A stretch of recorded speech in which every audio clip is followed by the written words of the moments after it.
This is Optimal Health Daily, episode 2294. The Thing That Retirees Regret the Most and How to Avoid It, by Mark Dennis of financialfinesse.com. And I'm Dr. Neil Malik. Hey there, and welcome to another Sunday bonus episode where I share an article from one of the other podcasts in our network. Today's post comes from Optimal Finance Daily, where articles covering everything from saving to budgeting to investing and more are read to you every day. You can find Optimal Finance Daily wherever you're hearing this. So with that, here's Diana with the post and her commentary as we optimize your life. The Thing That Retirees Regret the Most and How to Avoid It, by Mark Dennis of financialfinesse.com. It is said that no one on their deathbed ever wished they worked just a little longer. The same may not be said for U.S. retirees, however. Among average earners, Social Security payments are likely to make up more than half of their retirement income. The odds seem pretty good that more than a few of them wish they had worked a little longer, or at least waited longer before claiming their Social Security benefits. Maturity and Social Security. As a financial planner, I spend much of my time talking with people about their concerns regarding retirement. One of my favorite questions to ask is, at what age do you plan to claim your Social Security retirement benefit? More often than not, they tell me as soon as I can get it, which is age 62, unless you're a widow or a widower, then it can be as early as 60. While earlier may not always be better, they have plenty of company. As many as 57% of recent retirees choose to claim this benefit prior to full retirement age, locking themselves into a lifetime of 25 to 30% smaller Social Security payments. Claiming your Social Security early may turn out to be one of your biggest regrets in retirement. A recent study conducted by the National Bureau of Economic Research concluded that early Social Security claims are linked to increased likelihood of living in poverty in one's old age. Why do so many people willingly limit themselves to a smaller Social Security payment when they could be receiving so much more by waiting a few more years to claim? Oddly, only about 4% of retirees delay collecting Social Security beyond their full retirement age. Why people retire when they do? The reality is that people retire and claim Social Security retirement benefits for a variety of reasons. A combination of individual circumstances, knowledge, economic conditions, and even personal emotions influence our decisions about retirement. While some factors are largely uncontrollable, two of them, knowledge and emotion, are well within our ability to master. Employers downsize, family members require care, or our own declining health forces us to leave behind the world of work, company benefits, and steady paychecks. Not having sufficient emergency savings or a backup plan for retirement would be regrettable when these unforeseen events happen. What they regret.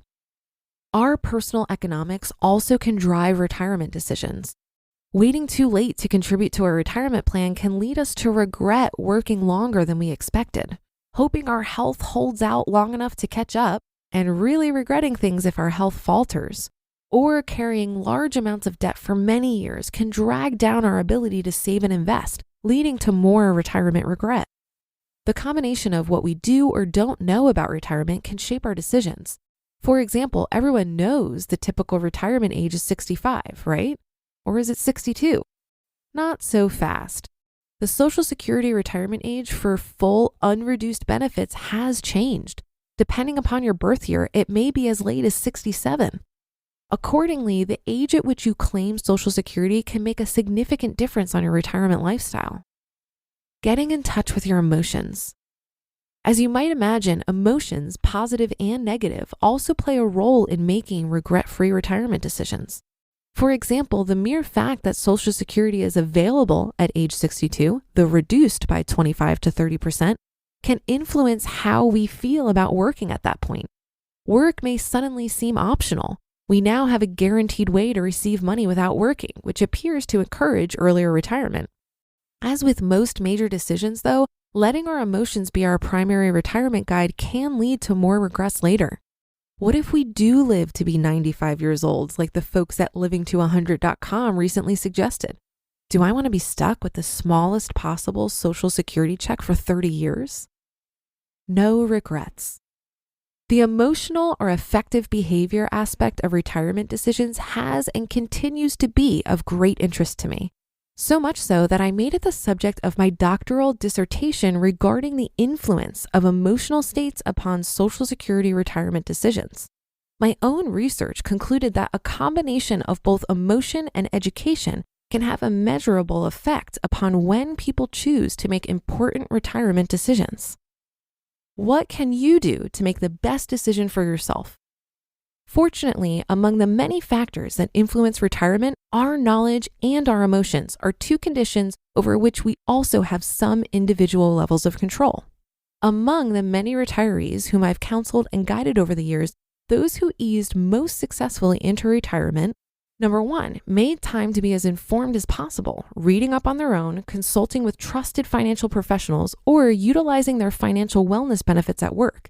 They sought knowledge. Number two, tuned into their emotions. I'm not going to get all touchy-feely, but it's critical to recognize when our feelings begin to overshadow our logic and lead us down decisional paths that may not be in our best long-term interest.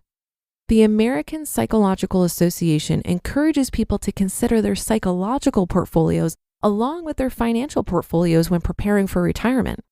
My financial planner colleague, Doug Spencer, also recently wrote about ways to be mentally prepared for retirement, which includes even more tips on how to fill your retirement with more memories and fewer regrets.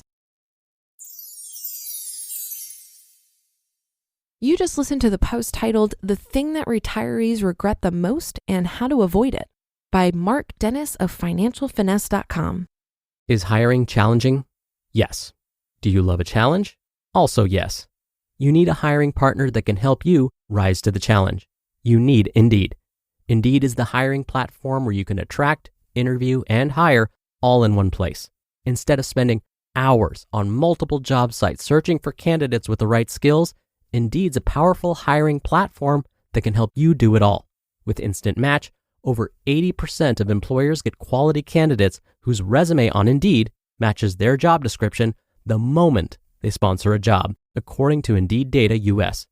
One of the things I love about Indeed is that Indeed shows you candidates whose resumes fit your description immediately after you post, so you can hire faster. Start hiring now with a $75 sponsored job credit to upgrade your job post at Indeed.com/health. Offer good for a limited time.